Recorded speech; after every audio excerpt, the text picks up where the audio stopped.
예, 오늘 누가복음 강해, 오늘은 누가복음 8장 4절 그리고 5절 전반부까지 보시겠습니다. 누가복음 8장 4절에서 5절 첫 문장까지 공부하시도록 하겠습니다.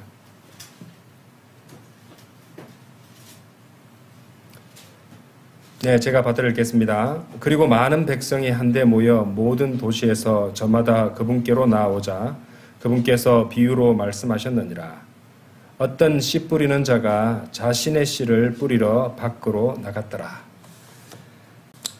예, 오늘 드릴 말씀 제목은 씨를 뿌리는 자가 명심해야 할 5가지 원칙.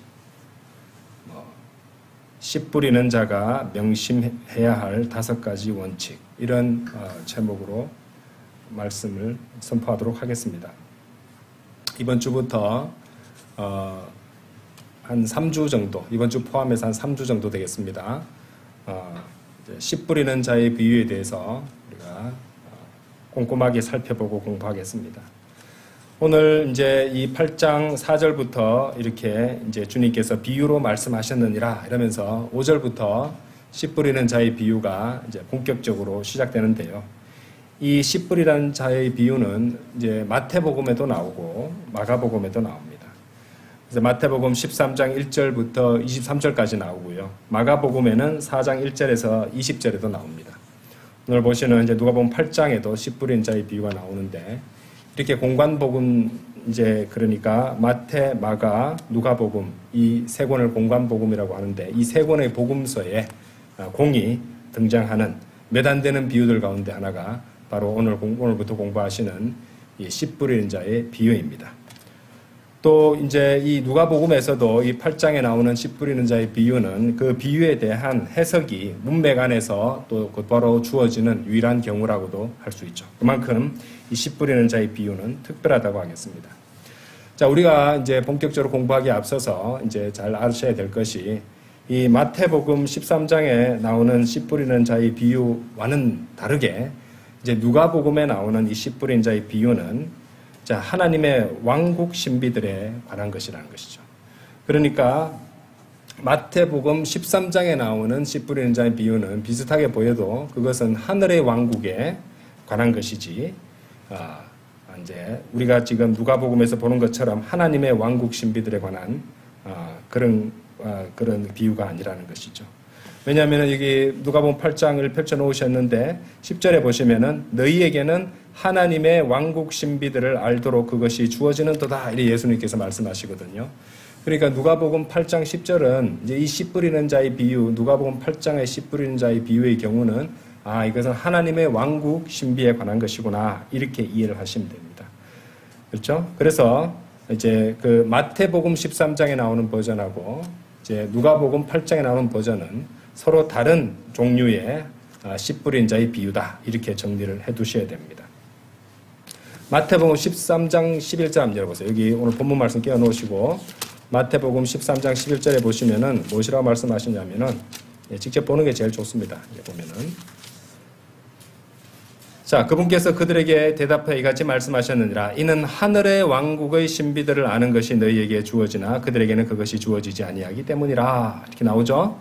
그러니까 마태복음 13장은 하늘의 왕국이라고 그렇게 분명히 말씀하신다는 것입니다. 이 하늘의 왕국이라는 것은 여러분들 잘 아시겠지만 이미 설명을 드렸으니까요. 이제 이 물리적인 왕국을 말하는 것이죠. 그죠? 반면에 이제 하나님의 왕국은 영적인 왕국이고 하늘의 왕국은 물리적인 왕국이다. 이렇게 기본적으로 알고 계시고 이제 아시고 말씀을 보시면은 잘 이해가 되실 것입니다. 이제 마태복음 13장에도 이제 씨가 나오는데 마태복음 13장 거기 펼쳐 놓으셨으면 19절 한번 보십시오. 19절에 보시면은 그 씨도 좀 달라요.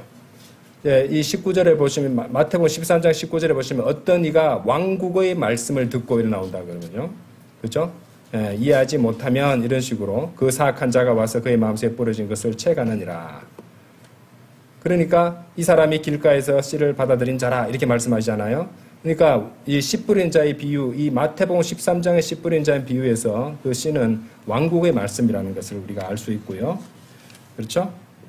그리고 그 왕국이라는 것은 아까도 말씀드렸지만 문맥상 문자적이고 물리적이며 가시적인 눈으로 볼 수 있는 하늘의 왕국이라는 것을 우리가 알 수 있습니다. 자, 그리고 그 하늘의 왕국이라는 것은 예수 그리스도께서 이제 문자적이고 물리적이고 가시적인 왕으로서 이제 다윗의 보좌에 앉아서 이 예루살렘으로부터 시작해서 모든 국가 민족을 다 다스리시는 통치하시는 그런 왕국을 말하는 것이죠. 이제 누가복음 8장에 나오는 씨 뿌린 자의 비유에서의 그 씨는 자, 그것과 다릅니다. 11절에 보세요. 8장 11절. 누가복음 돌아오셔서 누가복음 8장 11절에 보면은 이제 그 비유는 이러하도다. 그 씨는 뭐라고 되어 있어요? 하나님의 말씀이라. 마태복음 13장에서는 그러니까 왕국의 말씀이라고 했지만은 이제 누가복음 8장 11절에서는 그 씨는 하나님의 말씀이라. 이렇게 하나님의 말씀이라고 분명히 설명하신다는 것입니다. 그러니까 이제 하나님의 말씀은 어떤 것이냐면은 이제 하나님의 왕국 안으로 이제 들어갈 수 있도록 새로운 출생이 일어나게 하는 그런 하나님의 말씀이죠. 그러니까 영적인 왕국인 하나님의 왕국 안으로 들어갈 수 있게 해주는 그런 새로운 출생을 이제 거듭나는 거잖아요. 새롭게 다시 태어나는 거, 새로운 출생을 하게 만드는 그런 하나님의 말씀을 말하는 것이에요. 베드로전서 여기 10장 1, 2, 3이니까 베드로전서 1장 23절 한번 보세요. 베드로전서 1장 23절 보시면은 그것을 우리가 다 볼 수 있습니다.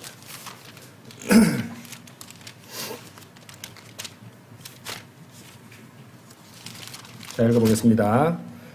너희가 다시 태어나는 것이죠. 이제 사람들한테 많이 알려진 표현으로 거듭난다는 말입니다. 그죠?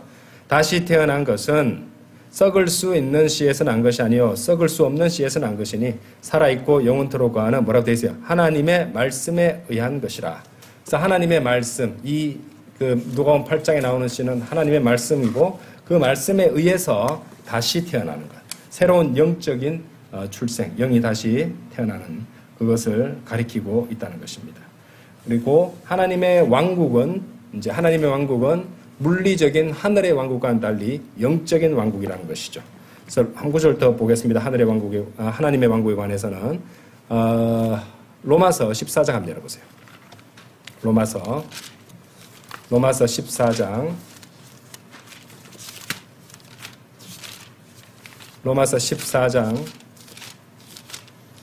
17절 보세요.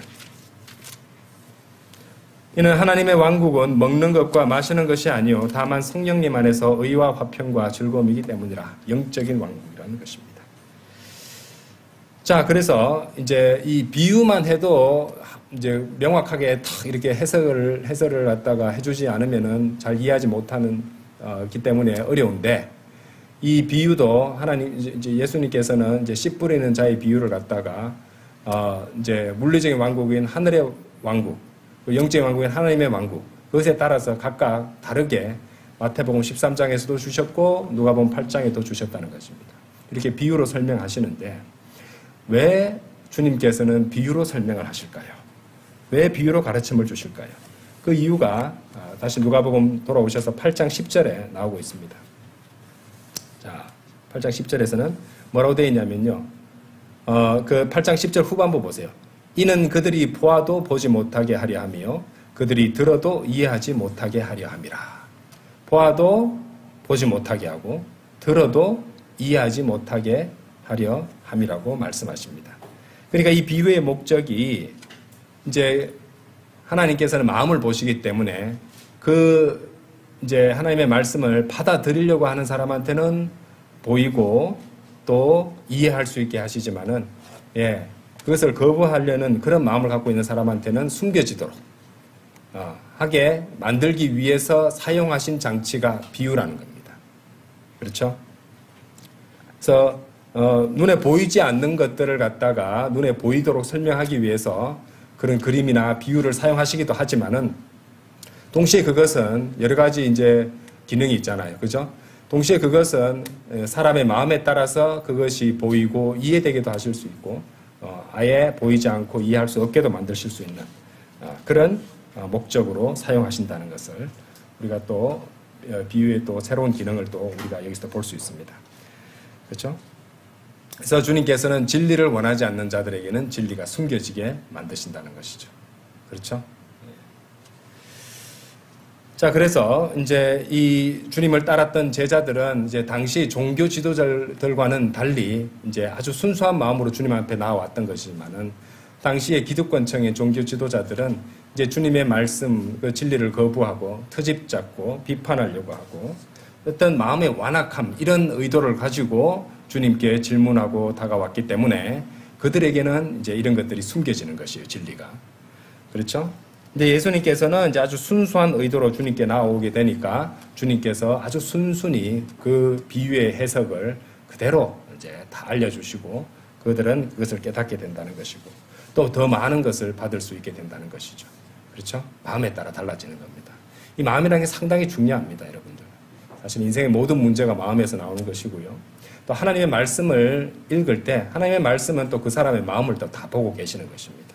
그렇기 때문에 역시 하나님의 말씀도 올바른 마음으로 하나님의 말씀을 보지 않으면은 그 말씀은 그 사람에게 닫혀질 수밖에 없습니다.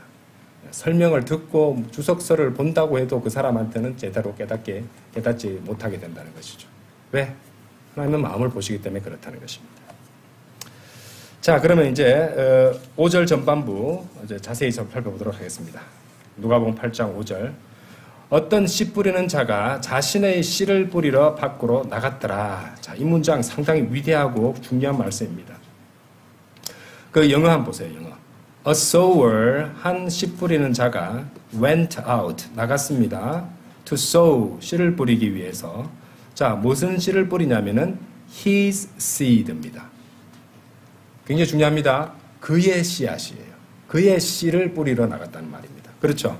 his seed라는 말을, 그러니까 그가 나가서 그의 씨를 뿌리는 거니까 표준 킹제임스 성경에서는 뭐라고 이제 해석을 했냐면 자신의 씨, 그러니까 그 어떤 씨 뿌리는 자, 그의 씨라는 말입니다. 그 자신의 씨를, 그렇죠? 자신의 씨를 뿌리러 나갔다. his 씨라고 말하고 있다는 것이죠. 자, 이 표현이 굉장히 중요합니다. 왜냐하면은 8장 5절 첫 번째 문장에서 his seed라고 했잖아요. 자신의 씨에 해당하는 영어표가 his seed라고 했는데, 자, 이 말씀을 가지고 우리가 굉장히 중요한 진리를 깨닫게 됩니다.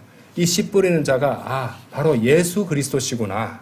예수 그리스도시구나라는 것들을 우리가 알 수 있다. 씨 뿌린 자가 바로 예수 그리스도라는 것을 우리는 깨닫게 된다는 것입니다. 왜냐하면 주님께서는 11절에서 이렇게 말씀하세요. 잘 보세요. 이제 그 비유는 8장 11절이면 누가복음 8장 11절. 이제 그 비유는 이러하도다. 그 씨는 하나님의 말씀이라. 씨가 하나님의 말씀이라 그랬어요. 그러니까 하나님의 말씀이 씨가 되니까 그의 씨는 하나님의 씨고 예수 그리스도의 씨가 되는 것이고 바로 씨 뿌리는 자가 예수 그리스도라는 것을 우리가 알 수 있다는 것입니다. 자, 하나님의 말씀은 이렇게 씨로 이렇게 하나님의 말씀을 씨로 제시하는 것은 이제 비단 신약에서 처음 나오는 것이 아니에요. 사실 이제 그 구약 성경에도 이미 그런 표현이 있습니다. 이사야서 55장 한번 열어보시죠. 이제 이 구절도 굉장히 많이 알려진 구절이에요. 이사야서 55장 한번 열어보세요. 이사야서 55장 10절 11절입니다.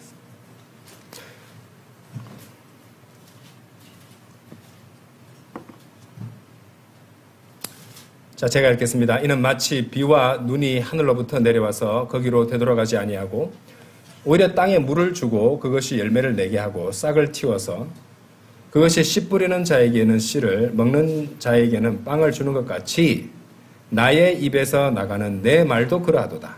내 말은 나에게 헛되이 되돌아오지 아니하리라.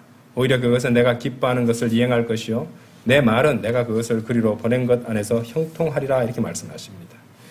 그래서 이 이사야서 55장 10절 11절을 통해서 하나님의 말씀이 씨로 제시되고 있다는 것을 이제 구약 성경에서도 활용할 수 있다, 이제 발견할 수 있다는 말이죠. 그리고 이 하나님의 말씀으로서의 씨가, 이 씨란 하나님의 말씀으로서의 씨라는 이 그림은 비단 사역자에게만 적용되는 것이 아닙니다.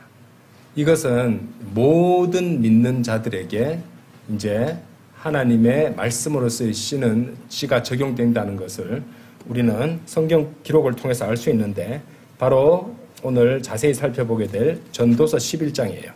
전도서 11장 한번 열어보십시오. 전도서 11장 한번 펼쳐보세요. 전도서 11장 1절에서 6절입니다. 전도서 11장 1절에서 6절. 너의 빵을 물들 위에 던지라. 이는 네가 많은 날들이 지난 후에 그것을 발견할 것이기 때문이라. 7에게 몫을 주고 8에게로 그리하라. 이는 네가 무슨 해악이 땅 위에 임할지 모르기 때문이라. 만일 구름들이 비로 가득하다면 그것들은 땅 위에 비를 쏟아 스스로를 비우느니라. 그리고 만일 나무가 남쪽을 향해서나 북쪽을 향해서 쓰러진다면 그 나무가 쓰러지는 곳 거기에 그것이 있으리라. 바람을 관찰하는 자는 씨를 뿌리지 아니할 것이요 구름들을 유념하는 자는 거두지 아니하리라. 영의 길이 무엇인지 또한 아이 벤 여자의 태 속에서 뼈들이 어떻게 자라는지 네가 모르듯이 바로 이처럼 너는 모든 것들을 만드시는 하나님의 역사들을 모르느니라. 아침에 너의 씨를 뿌리고 저녁에 너의 손을 거두지 말라. 이는 네가 이것이 형통할지 저것이 형통할지 아니면 그것들이 둘 다 동일하게 잘 될지 모르기 때문이라.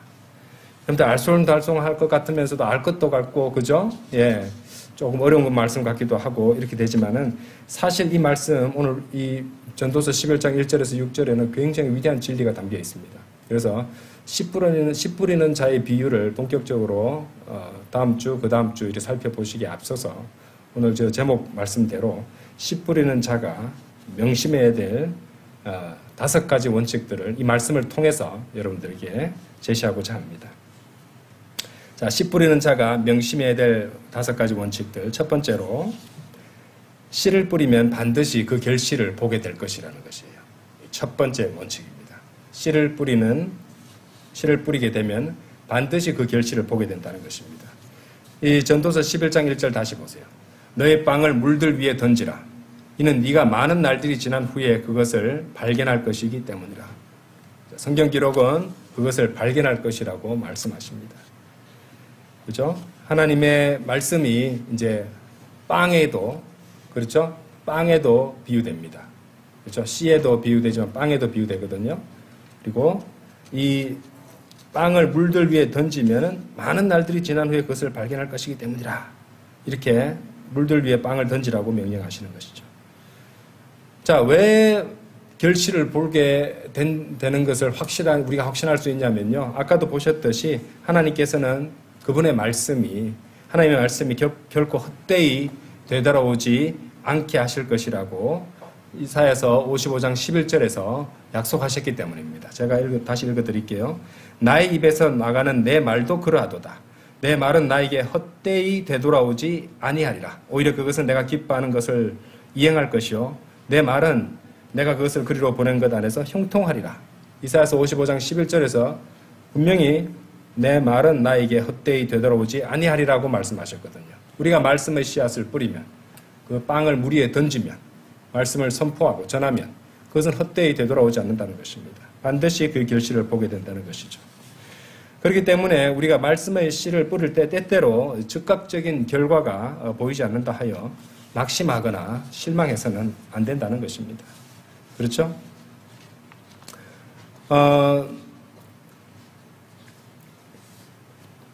마찬가지로 이제 죄도 그렇습니다. 예. 죄를 짓고 나서 그런 일이 이제 우리가 죄를 짓거나 나쁜 실수를 하거나 나쁜 죄를 지었을 때 그것에 대한 징벌이 속히 이행되는 건 아니에요. 한참 시간이 지나고 나서 우리가 뿌린 것들을 거두게 되는 일이 있기 때문에 사람들은 죄를 지어도 된다고 착각하는 경우가 많습니다. 내가 이렇게 해도 나한테 아무 일도 나에게 일어나지 않네. 해도 되나 보다. 이거 별거 아닌가 보다. 하지만 하나님께서는 그것들을 다 기억하고 계시고 기록해 두셨다가 반드시 그것에 걸맞게 거두게 하시거든요.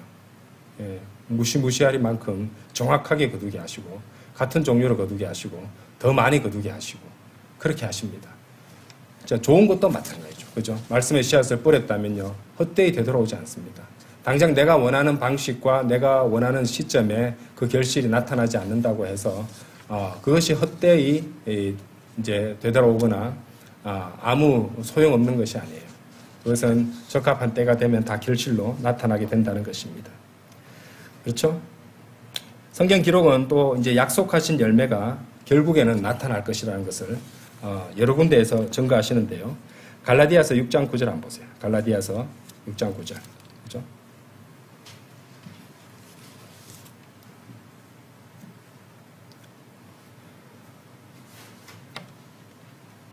갈라디아서 6장 9절 제가 읽어보겠습니다. 그런즉 우리가 잘 행하는 가운데 지치지 말자. 만일 우리가 기진하지 아니하면 적합한 시기에 우리가 거둘 것이기 때문이라. 그러니까 기진하기 쉽다는 것도 우리 알고 계세요. 그래서 기진하지 아니하면 하나님께서 보시기에 적합한 시기죠. 내가 보기에 적합하다고 판단되는 것이 아니라 적합한 시기, 하나님 보시기에 적합한 시기에 우리가 거둘 것이라는 것입니다. 그죠? 악한 일에 대해서도 타이밍은 다를 수 있습니다. 아까 제가 말씀드렸잖아요. 뭐 생각난 김에 찾아보겠습니다. 전도서 8장 11절도 보세요. 이는 악한 일에 대한 판결이 신속하게 집행되지 아니하기 때문이라. 그러므로 사람들의 아들들의 마음이 그들 안에서 악을 행하기로 완전히 정해지는도다. 그렇죠. 그래서 씨를 뿌리든 악한 일을 행하든 그 즉시 어떤 결과는 그 즉시 나타나기도 하지만 많은 경우에 대다수는 즉시 안 나타납니다.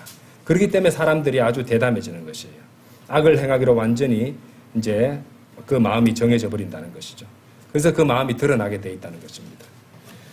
그리고 이제 우리가 아까 그 갈라디아서 6장 9절에도 보셨듯이 우리가 잘 행하는 가운데 또 우리가 말씀을 선포하고 주님을 섬기면은 당장 내가 원하는 방식과 원하는 타이밍에 그 시기에 결실이 나타나지 않는다 할지라도 적합한 시기에 거둘 것이라고 성경은 약속하십니다. 그렇기 때문에 여러분이 잘 행하고 있다면 신실하게 씨를 뿌리고 낙심하고 지치는 일은 없어야 될 것입니다. 마귀는 참으로 여러 가지 시험과 박해와 고난으로 우리를 기진하게 만들 수 있을 것입니다. 하지만 하나님께서 정하신 이 적합한 시기가 되면 우리는 반드시 거둘 것이라는 것을 확신하고 살아야 됩니다. 시편 말씀에도 우리는 그 점을 우리가 그러한 약속을 확인할 수 있는데요. 시편 126편 한번 열어보십시오. 시편 126편 5절 6절입니다.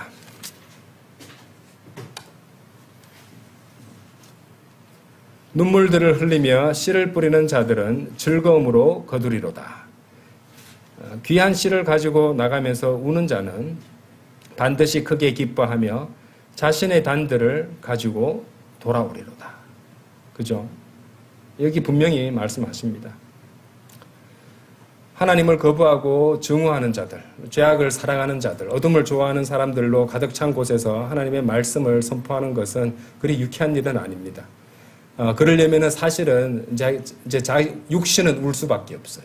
우리 육신은 눈물들을 흘리고 울 수밖에 없습니다. 육신을 죽은 것으로 하고 나가지 않으면 힘들 경우가 생기거든요. 사람들 다 증오하고 싫어하고 거부하는데 그거 누가 하고 싶고 좋아하겠습니까? 하지만 그런 귀한 씨를 가지고 눈물들을 흘리며 뿌리고 귀한 씨를 가지고 나가서 우는 자들은 즐거움과 크게 기뻐함이 약속되어 있고 자신의 단들을 가지고 돌아온다 이 말입니다.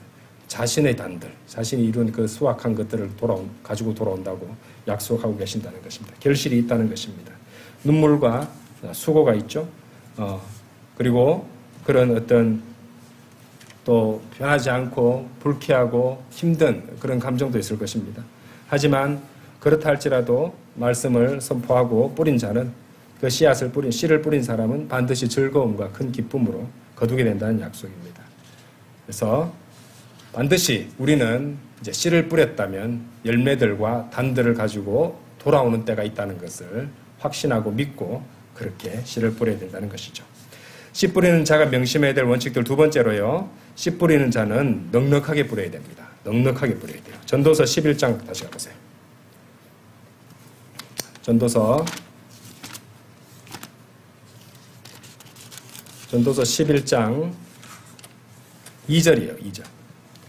7에게 몫을 주고 8에게도 그리하라. 이는 네가 무슨 해악이 땅 위에 임할지 모르기 때문이라. 여러분들 우리가 성경 기록 속에 있는 숫자들에 대해서 우리가 배웠지 않습니까?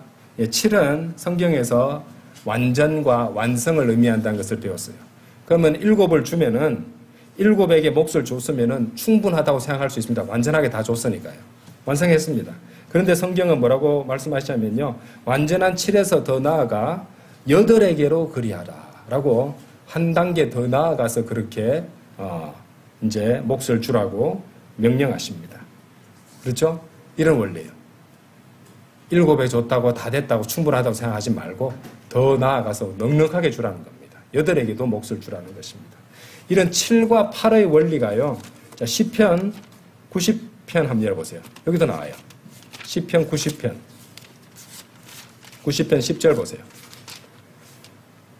우리의 연수들에 속한 날들은 70년이라 7이 나왔죠? 설령 강건하여 그것이 80년이 될지라도. 자, 일단 70년인데 더 넉넉하게 80년을 살 수도 있다고 이렇게 말씀하시잖아요. 그죠? 70년이니다. 설령 강건하여 그것들이 80년이 될지라도. 그래서 7과 8이 여기도 등장합니다. 그런 식으로 우리는 말씀을 전할 때 충분하다고 여겨지는 그에서 멈추지 말고 더 나아가서 넉넉하게 풍성히 말씀의 씨를 뿌려야 된다는 것입니다. 넉넉하게 뿌리는 것이 왜 좋으냐면요. 자, 고린도 후서 9장 6절 한번 보세요. 넉넉하게 한 것이 좋습니다. 하나님의 말씀은 넉넉하게 딱 맞춰가지 말고 넉넉하게. 고린도 후서 9장 열어보세요. 고린도 후서 9장 몇 절일까요? 6절이에요. 다만 내가 이것을 말하노니 인색하게 뿌리는 자는 또한 인색하게 거둘 것이요. 그죠? 뿌린 대로 거두게 하십니다. 그렇죠? 넉넉하게 뿌리는 자는 또한 넉넉하게 거두리라는 것이라. 네. 이것이 주님의 원칙이에요. 그렇죠? 그래서 우리는 넉넉하게 뿌려야 됩니다. 그럼 어떻게 말씀을 넉넉하게 뿌릴 수 있는가? 예. 말씀을 넉넉하게 뿌리려면요. 당연히 시기에 맞든지 시기에 맞지 아니하든지 절박하게 뿌리고 있어야 돼요. 디모데후서 4장 2절 한번 보세요. 디모데후서 4장 2절. 말씀을 선포하라. 씨를 뿌리라는 말씀이죠. 시기에 맞든지 시기에 맞지 아니하든지 절박하게 하라. 그죠? 혹시나도 하는 마음에 넉넉하게 풍성하게 뿌리고 있어야 됩니다. 모든 오래 참음과 교리로 책망하고 꾸짖으며 권면하라 이렇게 말씀하시죠. 그렇죠? 또한 넉넉하게 뿌리려면 어떻게 해야 될까요? 여러 대상들에게 뿌려야 됩니다. 그렇죠? 모든 창조물에게 저마다 복음을 전하라고 성경은 명령하세요. 마가복음 16장 한번 열어보세요. 마가복음 16장. 마가복음 16장.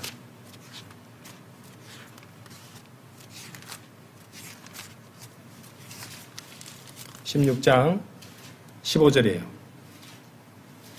그런 다음에 그분께서 그들에게 이같이 말씀하셨느니라. 너희는 온 세상으로 가서 모든 창조물에게 저마다 복음을 선포하라.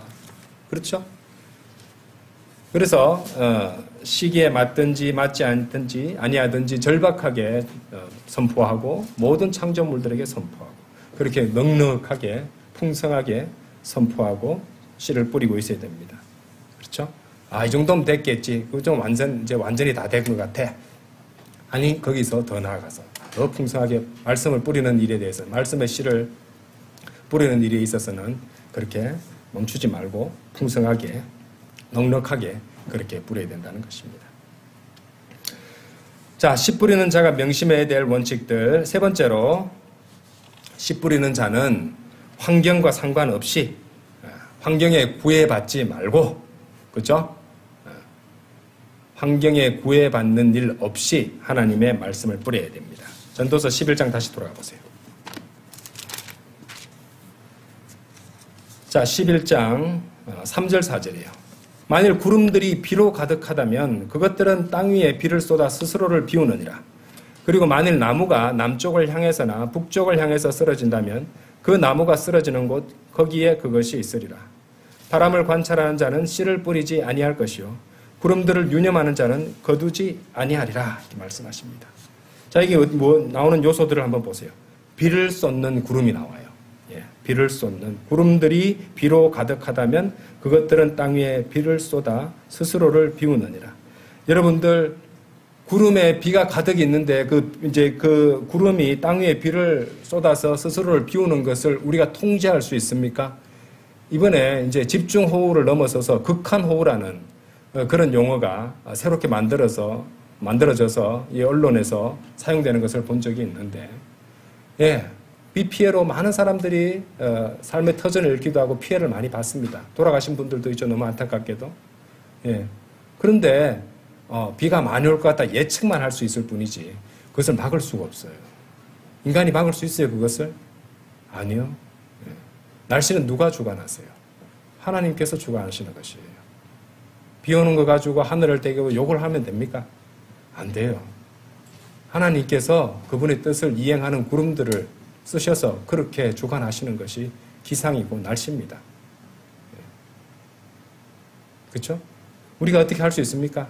구름을 살핀다고 구름이 비를 오게 만들 수 있고 비가 오지 않게 만들 수 있습니까? 우리가?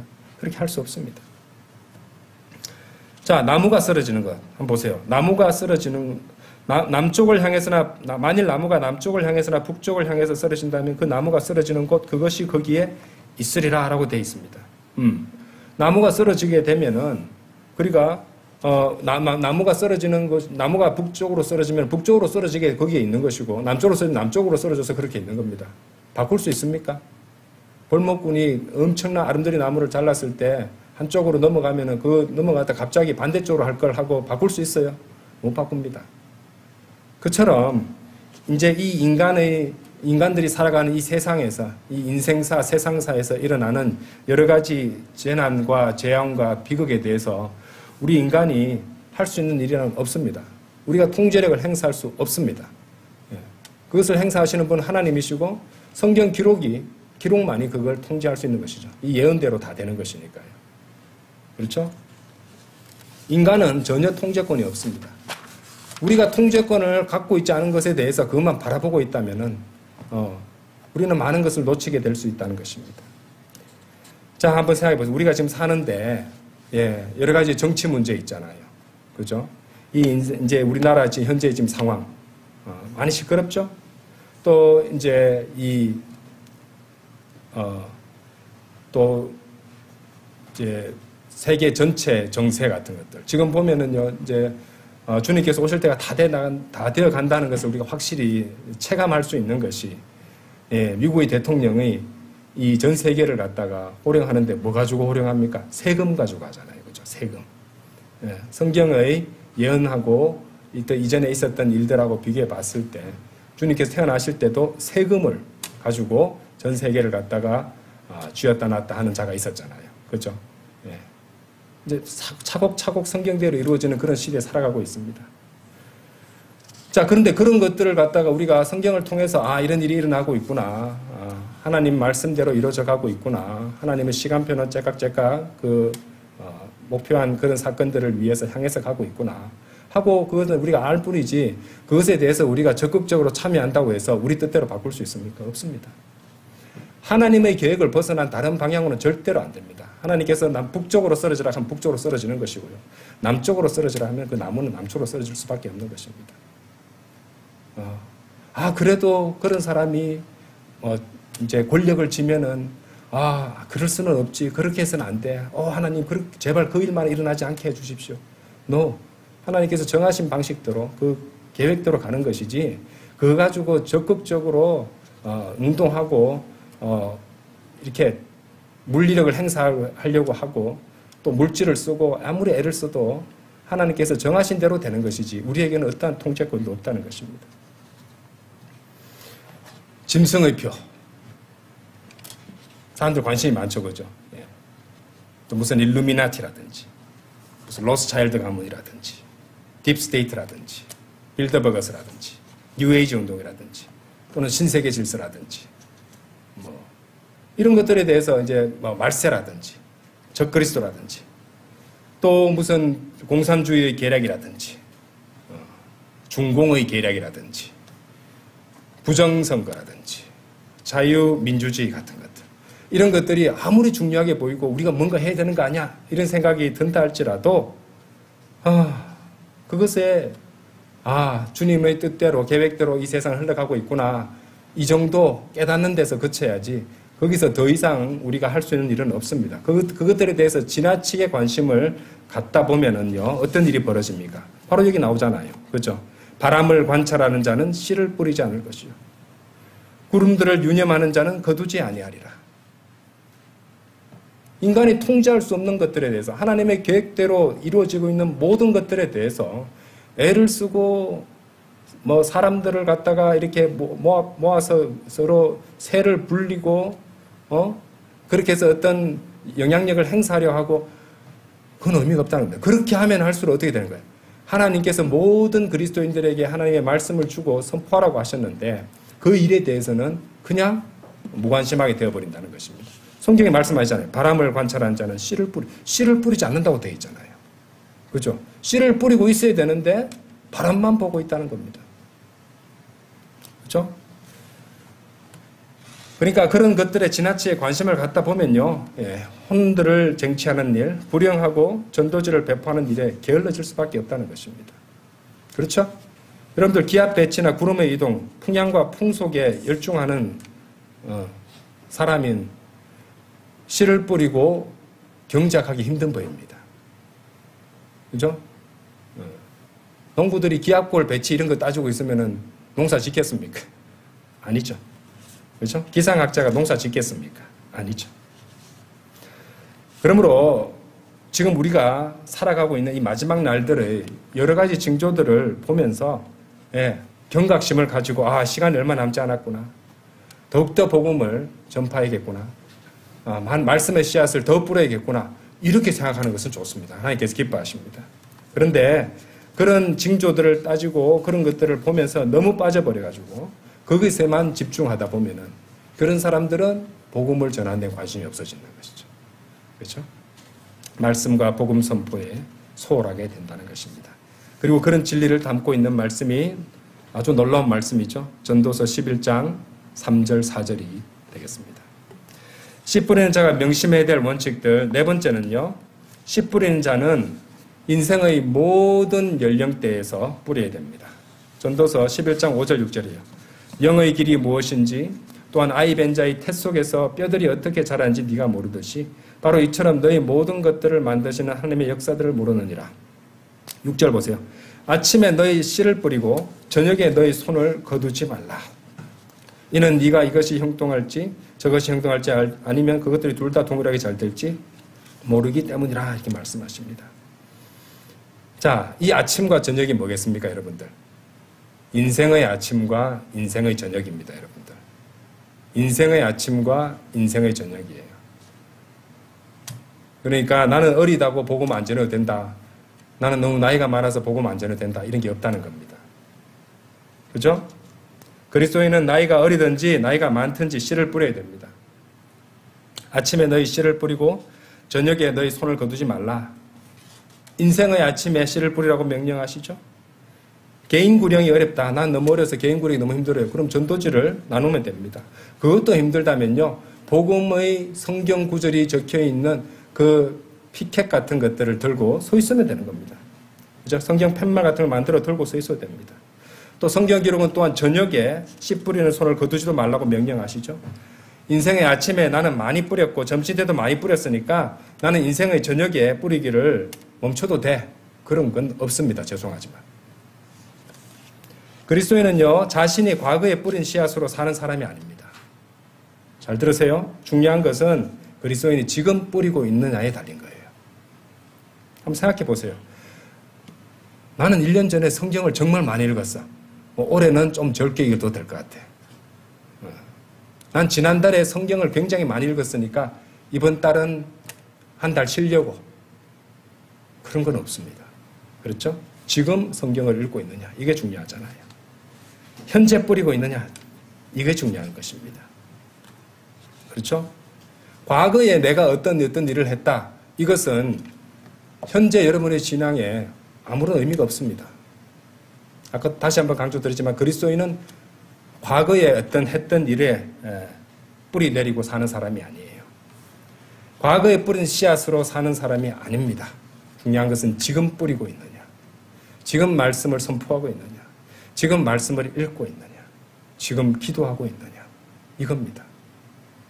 나는 이전에 성경을 번역했고 나는 이전에 이만큼 큰 교회를 운영했고 나는 이전에 이렇게 큰 사역을 갖다가 성공적으로 했어. 그러니 지금의 나도 아주 위대한 거야. 그런 건 없습니다. 과거는 과거일 뿐. 자만하지 말자. 지금이 중요하다는 말이에요. 아시겠죠? 자, 5절 말씀 다시 보세요. 5절 말씀. 영의 길이 무엇이며 또한 아이 벤 여자의 태 속에서 뼈들이 어떻게 자라는지 네가 모르듯이 바로 이처럼 너희 모든 것들을 만드시는 하나님의 역사들을 모르느니라. 하나님의 역사들을 알지도 못하는 인간이 어떻게 자기 판단으로 어떻게 행동할지, 동일하게 잘 될지, 언제 어떻게 될지 알지 못하기 때문에, 그렇죠? 그렇다면은 이 정도 했으면 됐어. 지금 해봐야 별로 도움이 안 돼. 이건 하나님보다 본인이 더 잘한다고 생각하는 거 아닌가요? 우리는 성경은 뭐라고 말씀하십니까? 예? 네가 모르듯이 아이 벤 여자의 태 속에서 뼈들이 어떻게 자라는지 여러분 아시나요? 우리 성도님 중에 이제 한 분도 우리가 이제 뱃속에 아이가 이제 곧 태어나잖아요. 뼈들이 어떻게 자라는지 알고 있습니까? 알 수 없잖아요. 모른다고 말씀하십니다. 그렇죠? 바로 이처럼 너는 모든 것들을 만드신 하나님의 역사들을 모르느니라. 그래서 6절에서 뭡니까?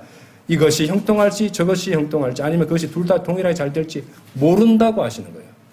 모르기 때문에 항상 지금 뿌리고 있어라 이 말입니다. 예. 아시겠죠? 그러니까 내가 판단해 하나님은 모르신다고 했지만 나는 아니까 나는 안 뿌려도 돼. 말이 안 되죠. 그렇죠? 그렇게 여러분들 성경 말씀을 그렇게 곡해서는 안 됩니다. 어떻게 될지 우리는 모르는 인간이기 때문에 우리는 하나님 말씀에 아침이든 인생의 아침이든 인생의 저녁이든 항상 씨를 뿌리고 있어야 됩니다. 그래서 그런 명령을 주신 것이에요. 예, 모르기 때문에. 그죠? 여러분들 뭘 압니까? 저는 도무지 아무것도 모르는 인간입니다. 예, 진짜로. 바보입니다, 바보. 항상 스스로에게 느끼는 바지만 바보입니다, 바보. 예. 그렇게 하나님 앞에 그렇게 해야지 하나님께서 뭐라도 하나 가르쳐 주시는 거예요, 불쌍해서. 긍휼히 여기셔서. 안 그렇겠습니까? 혼자 다 아는데 뭐 하나님께서 가르쳐 주신들, 그것이 마음속에 들어올 수나 있겠습니까, 여러분들? 오래전에 이제 돌아가신 르크만 목사님이 아주 이렇게 노구를 이끌고 한 손에 지팡이 들고 한 손에 성경 구절을 들고 길가에 차들이 지나가는데 성경을 들고 이렇게 하면서 예수님 믿으라고 그렇게 거리에 서서 이렇게 지나가는 차들한테 이렇게 전하고 있는 그런 동영상을 본 적이 있었습니다. 그렇죠? 그처럼 그리스도인은요, 아침에도 뿌리고 저녁에도 손을 거두지 말고 뿌리고 있어야 됩니다. 그것이 성경의 명령이고 권명입니다. 나이 많은 성도들도 열심히 전하고 있잖아요. 그죠? 만약 그렇다면은 여전히 젊고 싱싱하고 건강한 몸을 지닌 성도들은 어떻게 해야 되겠습니까? 나는 초등학생이라서 안 돼. 나는 아직 고등학교를 졸업하지 않아서 안 돼. 아닙니다. 건강한 몸을 주셨으면 뭐라도 주님을 위해서 해야 된다는 것이죠. 나는 어려서 안 돼. 나는 몰라. 아니, 그러면은 내가 그랬잖아요. 팻말이라도 들고서 있으면 된다고. 그죠? 네. 전도지에 나누는 게 뭐 어렵습니까? 전도지에 말씀들이 다 쓰여져 있잖아요. 말 그대로 씨를 뿌리고 있는 거잖아요. 그렇죠? 자, 씨 뿌리는 자가 명심해야 될 원칙들, 마지막 5번째 원칙은요, 씨 뿌리는 자는 말씀을 뿌리고 결과는 오직 하나님께 맡게 됩니다. 전도서 11장 6절 다시 한번 보세요. 아침에 너희 씨를 뿌리고 저녁에 너희 손을 거두지 말라. 이는 네가 이것이 형통할지 저것이 형통할지 아니면 그것들이 둘 다 동일하게 잘 될지 모르기 때문이라. 다시 6절을 봤는데요. 자, 이처럼 이 명령에서 우리가 보시듯이, 자, 우리가 누가복음 8장의 씨 뿌린 자의 비유에서 씨가 하나님의 말씀이라는 것을 가지고 그 말씀의 씨와 연관된 전도서 11장 말씀으로 봤고, 여기에서 씨 뿌린 자가 명심해야 될 5가지 원칙들을 살펴보고 있는데, 자, 그처럼 모든 구원받은 성도들에게 하나님의 말씀에 맡겨져 있다는 것은 모든 구원받은 성도들이 씨를 뿌릴 사명이 그 사람들 각각에게 주어져 있다는 것을 의미합니다. 그래서 우리의 사명은요, 주님의 말씀을 뿌리는 것이에요. 바람을 살피고 구름들을 유념하고 자기 생각에 아침에 뿌렸다고 저녁에 손을 거두고 해서는 안 돼요. 결실과 성과가 보이든지 보이지 않든지 그 결과와 성패는 오직 주님께 맡겨드리고 우리는 뿌리라고 하셨으니 뿌리기만 하면 되는 겁니다. 고령한 사람 수에 연연하고 희비가 교차되는 것은 하나님을 신뢰하는 자세가 아니에요. 적합한 때가 되면 거둔다고 하셨기 때문에 20년이 걸릴 수도 있습니다. 우리가 씨를 뿌리지만 거둘 시기를 결정하시고 이루시는 분은 누굽니까? 하나님이십니다. 그렇죠?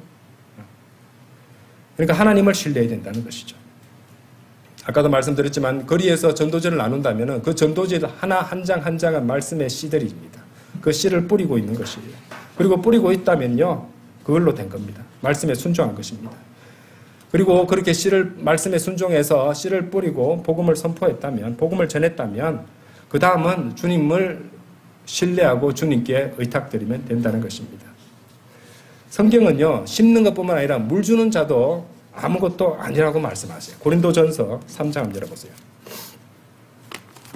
고린도전서 3장 6절 7절. 나는 심었으며 아폴로는 물을 주었으나 오직 하나님만이 성장하게 하셨도다. 사도 바울의 말 보세요. 7절 보세요. 그렇기에 심는 자도 아무것도 아니요, 물을 주는 자도 아무것도 아니요, 오직 성장하게 하시는 하나님만이 모든 것이라고 말씀하십니다. 하나님만이 모든 것이라고 말씀하시는 것이에요. 그렇죠?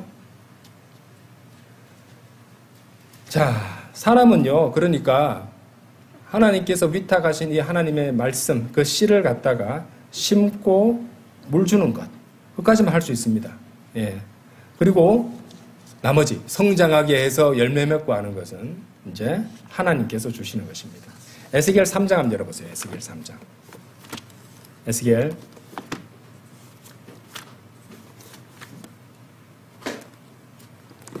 3장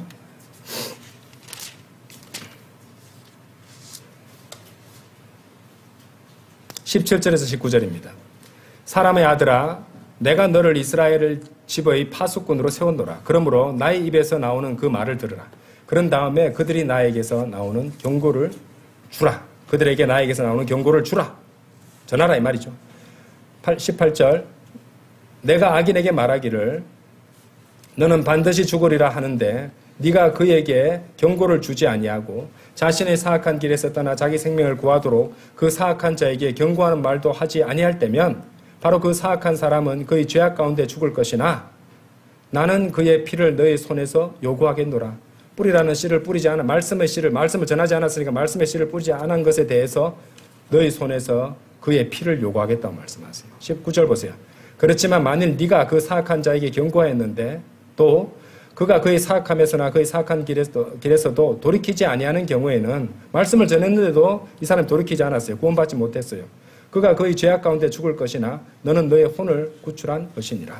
그렇게 말씀하십니다. 하나님께서는요, 우리에게 씨를 뿌리는 의무와 책임을 물으시는 것이지 그 사람을 구령했냐 안 했냐, 구원시켰냐 안 했냐, 이것에 대해서 책망하시는 것이 아닙니다. 하나님의 말씀을 명령대로 전했으면 된 것이에요. 설령 결실이 없다 해도 그것은 하나님께서 우리에게 책임을 물으시는 것이 아니에요. 그건 그 사람 문제가 되어버리는 겁니다. 자, 결론을 맺겠습니다. 5개를 다 살펴봤어요. 다시 이사야서 55장 열어보세요.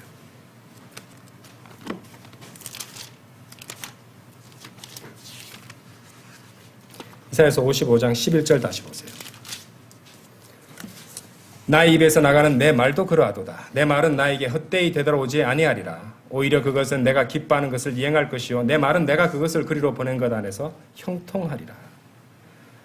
자, 열매를 맺고 주님께서 기뻐하시는 것을 이행하고 형통하는 것은 우리가 아닙니다. 우리가 그렇게 하는 게 아니에요. 우리가 뿌리는 씨, 곧 하나님의 말씀입니다. 우리가 그렇게 하는 것이 아니라 우리가 뿌리는 씨, 하나님의 말씀이 그렇게 한다고 말씀하세요. 그래서 우리는 그 씨의 능력이 있고요, 그 씨의 권능이 있으니까 그 귀한 씨를 들고 나가 우리 육신으로 하여금 울게 하면 되는 거예요. 우리 육신을 죽은 것으로 여기고 우리 육신으로 하여금 울게 하면 됩니다. 그리하면 우리는 육신은 울고 있으니까 보잘것없고 잘 드러나지 않고 그 말씀이 그 빛이 나겠죠. 그죠? 예. 그러면은 아까 보셨던 시편 126편 6절의 말씀처럼 반드시 즐거워하고 크게 기뻐하며 우리 각자의 단들을 가지고 돌아오게 될 것입니다. 여러분들. 잊지 마십시오. 권능과 능력은 말씀에 있는 것이죠. 하나님의 말씀 그것에 있는 것이지 우리 자신에게 있는 것이 아니에요.